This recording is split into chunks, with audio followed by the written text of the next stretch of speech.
ඔබගේ සියලුම යන්ත්‍ර මන්ත්‍ර කුරුකම් කටයුතු 100%ක් වගකීම් සහිතව කරගන්න. ඔබගේ දැවෙන ගැටලුවට නිසැක විසඳුමක් ලබා දෙන චන්ද්‍රාවතී ගුරුමෑණියෝ. දින 3න් ප්‍රතිඵල නියතයි. සාධාරණ මුදලට සත්‍ය අද්දුටු නොවරදින ගුරුකම් කර ගැනීමට ඔබත් අදම අමතන්න. චන්ද්‍රාවතී ගුරුමෑණියෝ. ඉමෝ වයිබර් WhatsApp සඳහා 076 37 36 381. දේව කතා තත්පර 30කින් ක්‍රියාත්මක වෙන කාම දෙවියන්ගේ අතිශය බලගතු රූපවශී මන්ත්‍රය තමයි අද දේවකතා YouTube නාලිකාවෙන් ඔයාලට ගෙනාවේ. ඔයාගේ හිතේ ඉන්න ඕනම කෙනෙක් අසුරු සැනකින් ඔයා වෙතට ආකර්ෂණය කරවන්න පුළුවන් බලයක් තියෙන මේ මන්ත්‍රය ඔයා අහනකොට එයාගේ රූපය ගැන විතරක්ම හිතන්න ඕනේ. ඒ කියන්නේ ඔයාගේ හිතේ ඉන්න කෙනාගේ බාහිර පෙනුම, ඇවිදින විදිහ, hina වෙන විදිහ වගේ දේවල් හිතින් හිතාගෙන තමයි ඔයා මේ මන්ත්‍රය අහන්න ඕනේ. ඒ වගේම කොයිම වෙලාවකවත් වෙන වෙන දේවල් වලට අවධානය යොමු කරන්න එපා මේ මන්ත්‍රය අහනකොට.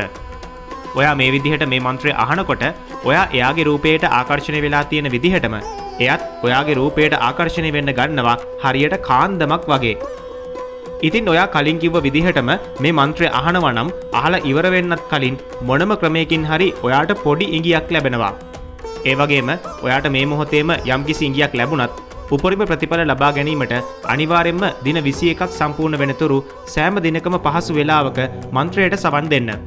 එතකොට තමයි ඔයාට ස්ථීර ප්‍රතිඵල ලැබෙන්න පටන් ගන්නෙ. ඉතින් ඔයාගේ හිතේ තියෙන කාරණාව ඒ විදිහටම ඉටු වෙන්න කාම දෙවියන්ගේ ආශිර්වාදය ලැබෙන්න කියලා අපි හදවතින්ම ප්‍රාර්ථනා කරනවා.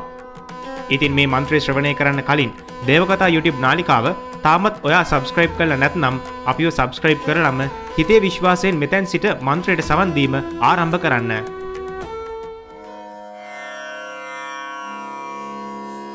ह्रीं कामदेवाय सम्मोहन प्रियाय वश्येत् कामं करोति पुष्पभानस्य अङ्गोपाङ्गं रूपकान्ति समृद्धिं वश्य भवेत् सर्वाकर्षण परं लिखेत् द्रां द्रीं क्लीं स्वाहा. ह्रीं कामदेवाय सम्मोहन प्रियाय वश्येत् कामं करोति पुष्पभानस्य अङ्गोपाङ्गं रूपकान्ति समृद्धिं वश्य भवेत् सर्वाकर्षण परं लिखेत् द्रां द्रीं क्लीं स्वाहा. ह्रीं कामदेवाय सम्मोहन प्रियाय वश्येत् कामं करोति पुष्पभानस्य अङ्गोपाङ्गं रूपकान्ति समृद्धिं वश्य भवेत् सर्वाकर्षण परं लिखेत् द्रां द्रीं क्लीं स्वाहा. ह्रीं कामदेवाय सम्मोहन प्रियाय वश्येत् कामं करोति पुष्पभानस्य अङ्गोपाङ्गं रूपकान्ति समृद्धिं वश्य भवेत् सर्वाकर्षण परं लिखेत् द्रां द्रीं क्लीं स्वाहा. ह्रीं कामदेवाय सम्मोहन प्रियाय वश्येत् कामं करोति पुष्पभानस्य अङ्गोपाङ्गं रूपकान्ति समृद्धिं वश्य भवेत् सर्वाकर्षण परं लिखेत् द्रां द्रीं क्लीं स्वाहा. ह्रीं कामदेवाय सम्मोहन प्रियाय वश्येत् कामं करोति पुष्पभानस्य अङ्गोपाङ्गं रूपकान्ति समृद्धिं वश्य भवेत् सर्वाकर्षण परं लिखेत् द्रां द्रीं क्लीं स्वाहा. ह्रीं कामदेवाय सम्मोहन प्रियाय वश्येत् कामं करोति पुष्पभानस्य अङ्गोपाङ्गं रूपकान्ति समृद्धिं वश्य भवेत् सर्वाकर्षण परं लिखेत् द्रां द्रीं क्लीं स्वाहा. ह्रीं कामदेवाय सम्मोहन प्रियाय वश्येत् कामं करोति पुष्पभानस्य अङ्गोपाङ्गं रूपकान्ति समृद्धिं वश्य भवेत् सर्वाकर्षण परं लिखेत् द्रां द्रीं क्लीं स्वाहा. ह्रीं कामदेवाय सम्मोहनप्रियाय वश्येत् कामं करोति पुष्पबाणस्य अङ्गोपाङ्गं रूपकान्ति समृद्धिं पश्य भवेत् सर्वाकर्षणभरं लिखेत् द्रां द्रीं क्लीं स्वाहा।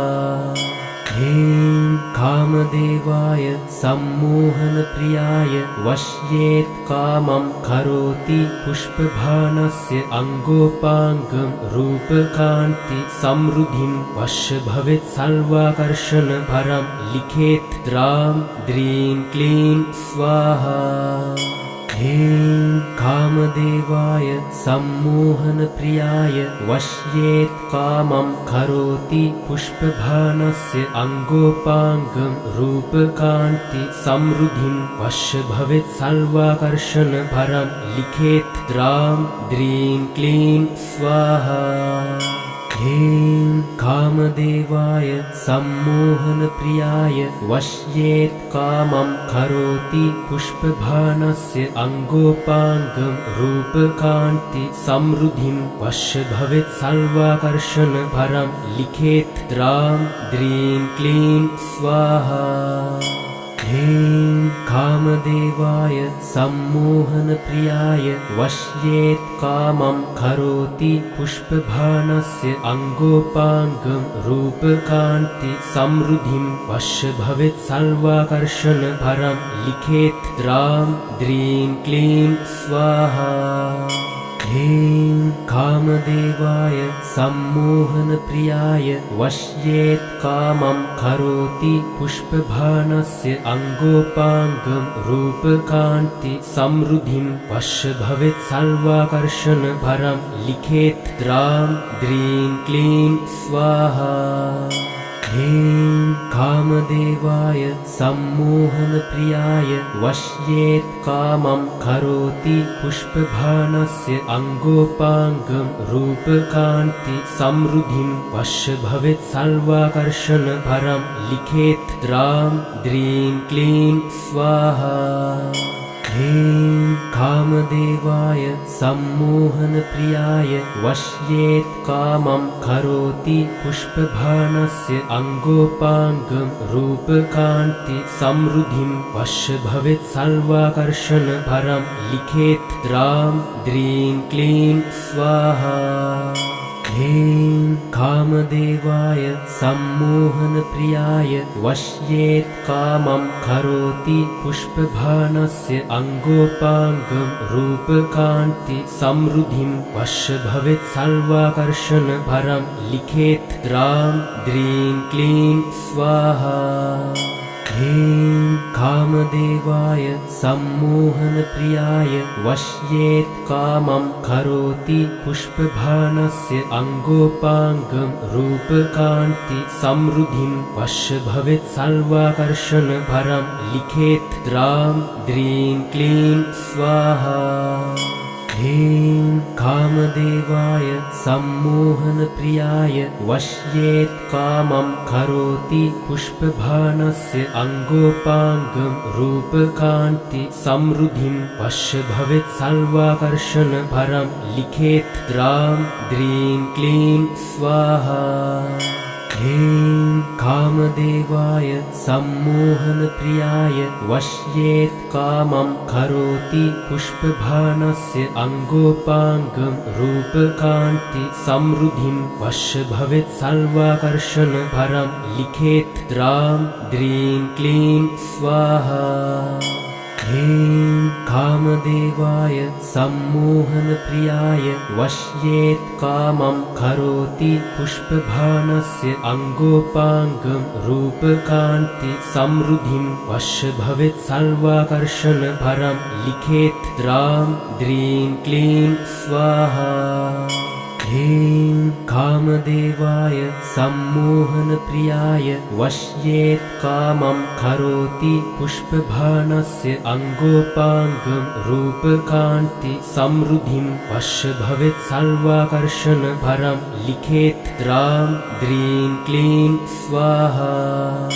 ह्रीं कामदेवाय सम्मोहनप्रियाय वश्येत् कामं करोति पुष्पबाणस्य अङ्गोपाङ्गं रूपकान्ति समृद्धिं वश्य भवेत् सर्वाकर्षण परं लिखेत् द्रां द्रीं क्लीं स्वाहा ह्रीं कामदेवाय सम्मोहनप्रियाय वश्येत् कामं करोति पुष्पबाणस्य अङ्गोपाङ्गं रूपकान्ति समृद्धिं वश्य भवेत् सर्वाकर्षण परं लिखेत् द्रां द्रीं क्लीं स्वाहा ह्रीं कामदेवाय सम्मोहनप्रियाय वश्येत् कामं करोति पुष्पबाणस्य अङ्गोपाङ्गं रूपकान्ति समृद्धिं वश्य भवेत् सर्वाकर्षण परं लिखेत् द्रां द्रीं क्लीं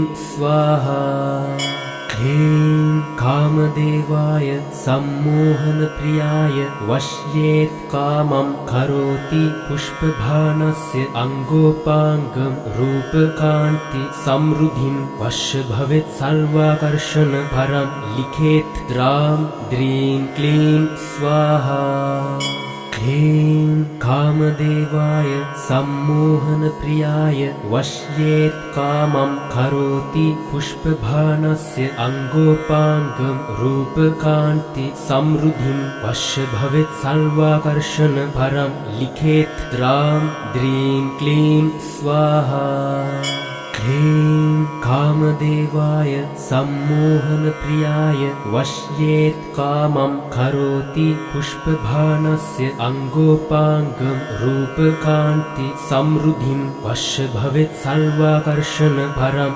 लिखेत् द्रां द्रीं क्लीं स्वाहा ह्रीं कामदेवाय सम्मोहनप्रियाय वश्येत् कामं करोति पुष्पबाणस्य अङ्गोपाङ्गं रूपकान्ति समृद्धिं वश्य भवेत् सर्वाकर्षण परं लिखेत् द्रां द्रीं क्लीं स्वाहा ह्रीं कामदेवाय सम्मोहनप्रियाय वश्येत् कामं करोति पुष्पबाणस्य अङ्गोपाङ्गं रूपकान्ति समृद्धिं वश्य भवेत् सर्वाकर्षण परं लिखेत् द्रां द्रीं क्लीं स्वाहा ह्रीं कामदेवाय सम्मोहनप्रियाय वश्येत् कामं करोति पुष्पबाणस्य अङ्गोपाङ्गं रूपकान्ति समृद्धिं वश्य भवेत् सर्वाकर्षण परं लिखेत् द्रां द्रीं क्लीं स्वाहा ह्रीं कामदेवाय सम्मोहनप्रियाय वश्येत् कामं करोति पुष्पबाणस्य अङ्गोपाङ्गं रूपकान्ति समृद्धिं वश्य भवेत् सर्वाकर्षण परं लिखेत् द्रां द्रीं क्लीं स्वाहा ह्रीं कामदेवाय सम्मोहनप्रियाय वश्येत् कामं करोति पुष्पबाणस्य अङ्गोपाङ्गं रूपकान्ति समृद्धिं वश्य भवेत् सर्वाकर्षण परं लिखेत् द्रां द्रीं क्लीं स्वाहा ह्रीं कामदेवाय सम्मोहनप्रियाय वश्येत् कामं करोति पुष्पबाणस्य अङ्गोपाङ्गं रूपकान्ति समृद्धिं वश्य भवेत् सर्वाकर्षण परं लिखेत् द्रां द्रीं क्लीं स्वाहा ह्रीं कामदेवाय सम्मोहनप्रियाय वश्येत् कामं करोति पुष्पबाणस्य अङ्गोपाङ्गं रूपकान्ति समृद्धिं वश्य भवेत् सर्वाकर्षण परं लिखेत् द्रां द्रीं क्लीं स्वाहा ह्रीं कामदेवाय सम्मोहनप्रियाय वश्येत् कामं करोति पुष्पबाणस्य अङ्गोपाङ्गं रूपकान्ति समृद्धिं वश्य भवेत् सर्वाकर्षण परं लिखेत् द्रां द्रीं क्लीं स्वाहा ह्रीं कामदेवाय सम्मोहनप्रियाय वश्येत् कामं करोति पुष्पबाणस्य अङ्गोपाङ्गं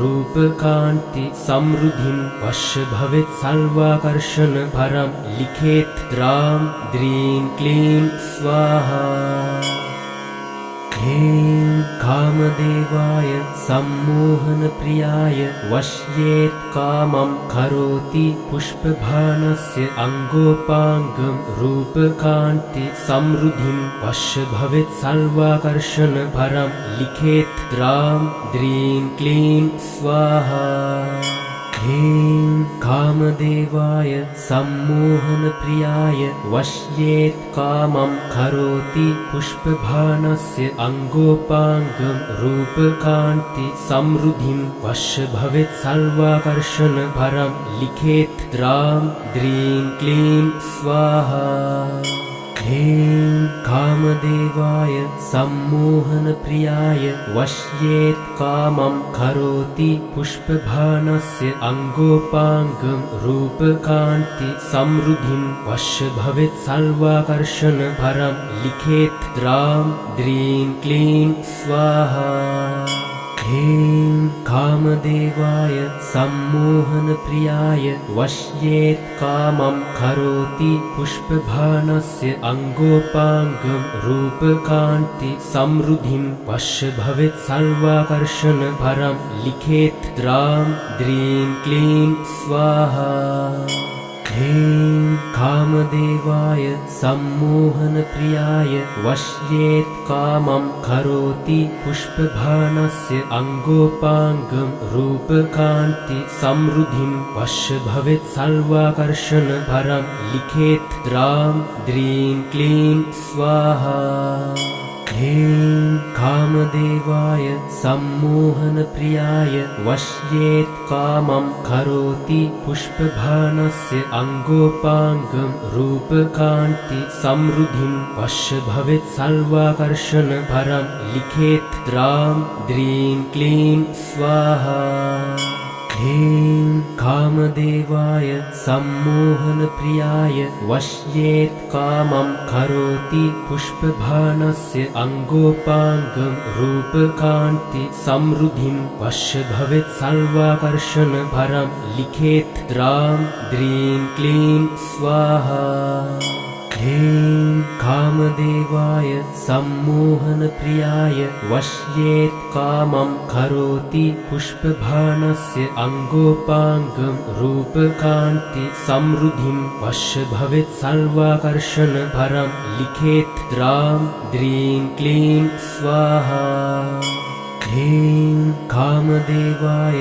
सम्मोहनप्रियाय वश्येत् कामं करोति पुष्पबाणस्य अङ्गोपाङ्गं रूपकान्ति समृद्धिं वश्य भवेत् सर्वाकर्षण परं लिखेत् द्रां द्रीं क्लीं स्वाहा ह्रीं कामदेवाय सम्मोहनप्रियाय वश्येत् कामं करोति पुष्पबाणस्य अङ्गोपाङ्गं रूपकान्ति समृद्धिं वश्य भवेत् सर्वाकर्षण परं लिखेत् द्रां द्रीं क्लीं स्वाहा ह्रीं कामदेवाय सम्मोहनप्रियाय वश्येत् कामं करोति पुष्पबाणस्य अङ्गोपाङ्गं रूपकान्ति समृद्धिं वश्य भवेत् सर्वाकर्षण परं लिखेत् द्रां द्रीं क्लीं स्वाहा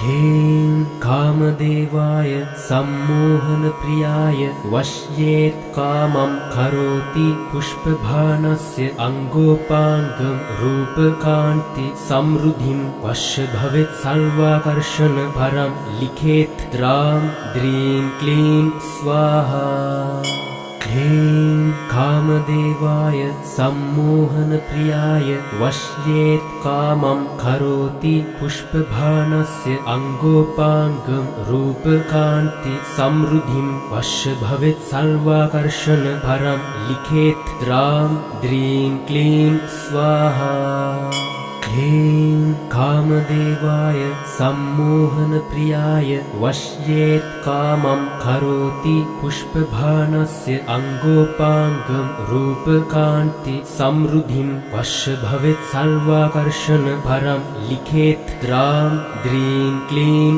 स्वाहा। ह्रीं कामदेवाय सम्मोहनप्रियाय वश्येत् कामं करोति पुष्पबाणस्य अङ्गोपाङ्गं रूपकान्ति समृद्धिं वश्य भवेत् सर्वाकर्षण परं लिखेत् द्रां द्रीं क्लीं स्वाहा। ह्रीं कामदेवाय सम्मोहनप्रियाय वश्येत् कामं करोति पुष्पबाणस्य अङ्गोपाङ्गं रूपकान्ति समृद्धिं वश्य भवेत् सर्वाकर्षण परं लिखेत् द्रां द्रीं क्लीं स्वाहा। ह्रीं कामदेवाय सम्मोहनप्रियाय वश्येत् कामं करोति पुष्पबाणस्य अङ्गोपाङ्गं रूपकान्ति समृद्धिं वश्य भवेत् सर्वाकर्षण परं लिखेत् द्रां द्रीं क्लीं स्वाहा। ह्रीं कामदेवाय सम्मोहनप्रियाय वश्येत् कामं करोति पुष्पबाणस्य अङ्गोपाङ्गं रूपकान्ति समृद्धिं वश्य भवेत् सर्वाकर्षण परं लिखेत् द्रां द्रीं क्लीं स्वाहा। ह्रीं कामदेवाय सम्मोहनप्रियाय वश्येत् कामं करोति पुष्पबाणस्य अङ्गोपाङ्गं रूपकान्ति समृद्धिं वश्य भवेत् सर्वाकर्षण परं लिखेत् द्रां द्रीं क्लीं स्वाहा। ह्रीं कामदेवाय सम्मोहनप्रियाय वश्येत् कामं करोति पुष्पबाणस्य अङ्गोपाङ्गं रूपकान्ति समृद्धिं वश्य भवेत् सर्वाकर्षण परं लिखेत् द्रां द्रीं क्लीं स्वाहा। ह्रीं कामदेवाय सम्मोहनप्रियाय वश्येत् कामं करोति पुष्पबाणस्य अङ्गोपाङ्गं रूपकान्ति समृद्धिं वश्य भवेत् सर्वाकर्षण परं लिखेत् द्रां द्रीं क्लीं स्वाहा। ह्रीं कामदेवाय सम्मोहनप्रियाय वश्येत् कामं करोति पुष्पबाणस्य अङ्गोपाङ्गं रूपकान्ति समृद्धिं वश्य भवेत् सर्वाकर्षण परं लिखेत् द्रां द्रीं क्लीं स्वाहा।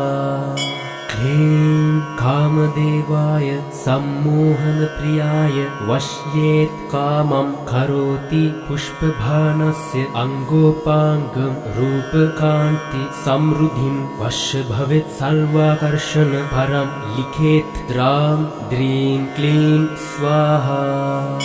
ह्रीं कामदेवाय सम्मोहनप्रियाय वश्येत् कामं करोति पुष्पबाणस्य अङ्गोपाङ्गं रूपकान्ति समृद्धिं वश्य भवेत् सर्वाकर्षण परं लिखेत् द्रां द्रीं क्लीं स्वाहा।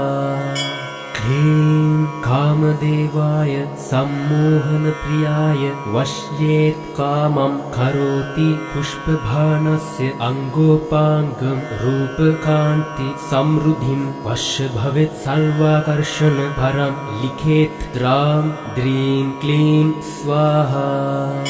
ह्रीं कामदेवाय सम्मोहनप्रियाय वश्येत् कामं करोति पुष्पबाणस्य अङ्गोपाङ्गं रूपकान्ति समृद्धिं वश्य भवेत् सर्वाकर्षण परं लिखेत् द्रां द्रीं क्लीं स्वाहा। ह्रीं कामदेवाय सम्मोहनप्रियाय वश्येत् कामं करोति पुष्पबाणस्य अङ्गोपाङ्गं रूपकान्ति समृद्धिं वश्य भवेत् सर्वाकर्षण परं लिखेत् द्रां द्रीं क्लीं स्वाहा।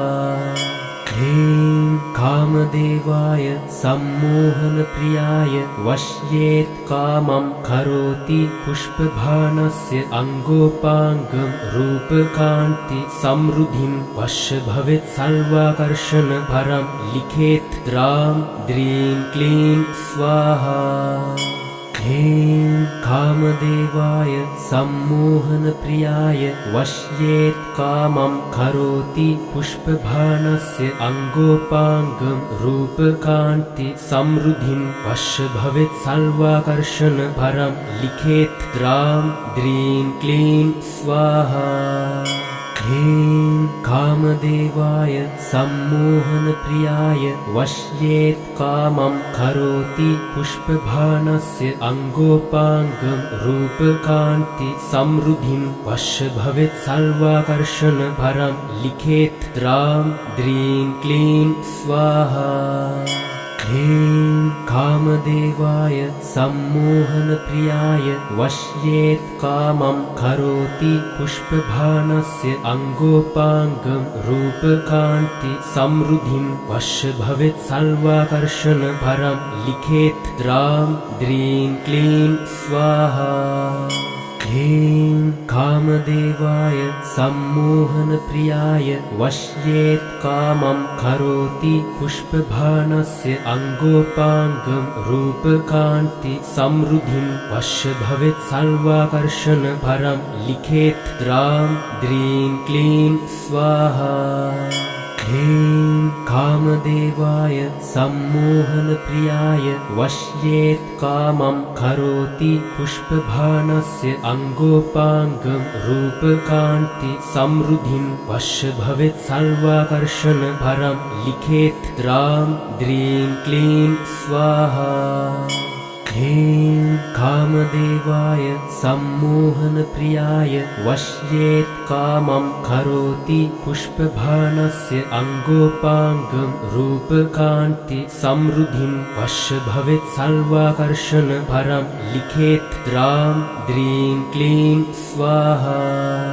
ह्रीं कामदेवाय सम्मोहनप्रियाय वश्येत् कामं करोति पुष्पभानस्य अङ्गोपाङ्गं रूपकान्ति समृद्धिं वश्य भवेत् सर्वाकर्षण परं लिखेत् द्रां द्रीं क्लीं स्वाहा। ह्रीं कामदेवाय सम्मोहनप्रियाय वश्येत् कामं करोति पुष्पभानस्य अङ्गोपाङ्गं रूपकान्ति समृद्धिं वश्य भवेत् सर्वाकर्षण परं लिखेत् द्रां द्रीं क्लीं स्वाहा। ह्रीं कामदेवाय सम्मोहनप्रियाय वश्येत् कामं करोति पुष्पभानस्य अङ्गोपाङ्गं रूपकान्ति समृद्धिं वश्य भवेत् सर्वाकर्षण परं लिखेत् द्रां द्रीं क्लीं स्वाहा।